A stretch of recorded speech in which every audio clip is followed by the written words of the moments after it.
everyone, welcome back to another iOS at Work video.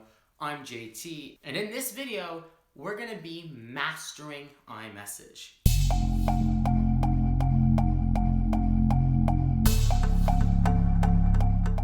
Alright, so iMessage is well known for being one of the best messaging platforms on the planet.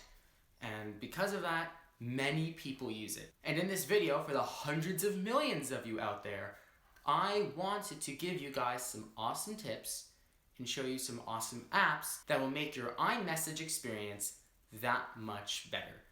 If you end up liking what you see in this video, please leave a like, comment, and subscribe so you'll always be notified when I get my upcoming videos. Alright, let's get into it. And we're gonna start with group conversations. So group chats are easily one of the most popular parts about iMessage, and people love being able to talk with multiple people at once. But the big problem with group chats are that they can get quite messy. And so because of that, it's important to make sure that when you're messaging on a group chat that everything makes sense. To do this, there are three major features that will solve this: Tapback, Inline Replies, and Mentions. Let's start with Inline Replies. An inline reply is a reply to a specific message. To do an inline reply, simply double tap on any message and tap reply. I can say that in my group chats, we use inline replies all the time. The next one I want to talk about are mentions. There are definitely scenarios where in a group chat, you only need to mention one person. Now, one way to do this would obviously be just messaging that one person. But if you're already in the group chat, there's no reason to exit the group chat and then find the person you have to message and then tap on your thread and then type out your message and then hit send and then go back to the group chat. You can do this all in one step. Just mention the person in the chat. There's two ways to do a mention. Either type out the first name of your person, they'll be grayed out. You can tap on their contact, and when you tap on the contact, it adds them as a mention. Another way of doing it is simply by typing at insert name and then hit space, and it will highlight them in blue, and then it mentions them. Now, what happens when you mention? The person who is mentioned in the message will receive a notification that they were mentioned in a certain message. This happens regardless of if they've muted that group chat. Next, I want to talk about Tapback. Tapback is a great way to quickly respond to messages and really should be used in group chats and in single threads. Now, these tapbacks appear as icons that hover over a message, and there are 6 options: the heart, the thumbs up, the thumbs down, the exclamation mark, the question mark, and the haha. You can access the tapback functionality the same way you would do an inline reply, which is by double tapping a message and then tapping on any of the icons in the top.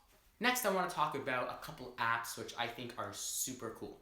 If you didn't know, iMessage has its own app store, and apps have really taken advantage of the iMessage platform for things that are meant to be shared in messages. I'm going to start talking about 3 apps that I think everyone should have. One of them is paid and 2 are free. And the one that I want to begin with is GamePigeon. If you don't know, GamePigeon is an iMessage app that allows you through iMessage to play games with your friends. So you can play golf, you can play beer pong, you can play basketball. There's tons of games, and you can just play them with your friends over iMessage. Next, I want to talk about Shazam. Now, the reason why I'm bringing up Shazam is that it's really an example of a bunch of apps that their iMessage app is just for sharing content, whether it be music or TikToks or YouTube videos. But Shazam, I think, is the best of all of these. Now, what Shazam is it is a platform that uses the microphones built into your phone, iPad, or Mac, or even Apple Watch.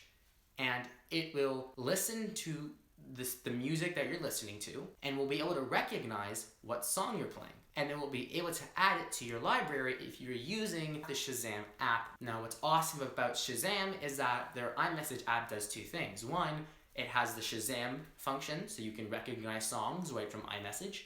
And 2, it'll allow you to send songs that you've already Shazammed in the past and discovered in the past to your friends. And then they will be able to add it to either their Apple Music library or their Spotify library. Alright, so the last app that I want to talk about is the paid one, and that's Calzy. Now, Calzy is a calculator app, and you might be asking me, well, what's so special about a calculator app that I'd have to pay for it? And for me, that is the fact that it's quite fun to use. It's a fun calculator to use, if you kind of get what I'm saying. It's simple when it needs to be, and really advanced when it needs to be. But I don't want to talk about the main Calzy app right now. I want to talk about the iMessage app that they have baked into iMessage, which is awesome because its basic calculator functionality is built right into Calzy. And this is great because as opposed to having to leave the Messages app, open the calculator, type in the calculator, make sure I remember the answer, go back into iMessage, and then say the answer. Here, I can do that all under one location, and it's super easy to use. Alright, thank you guys so much for watching this video. Again, if you really like this video, leave a like and subscribe with that bell turned on so you'll always be notified when my next videos come out. Thank you guys so much for watching. Have a great rest of whatever time of day you're having, and I'll see you in my next tweet or in my next video.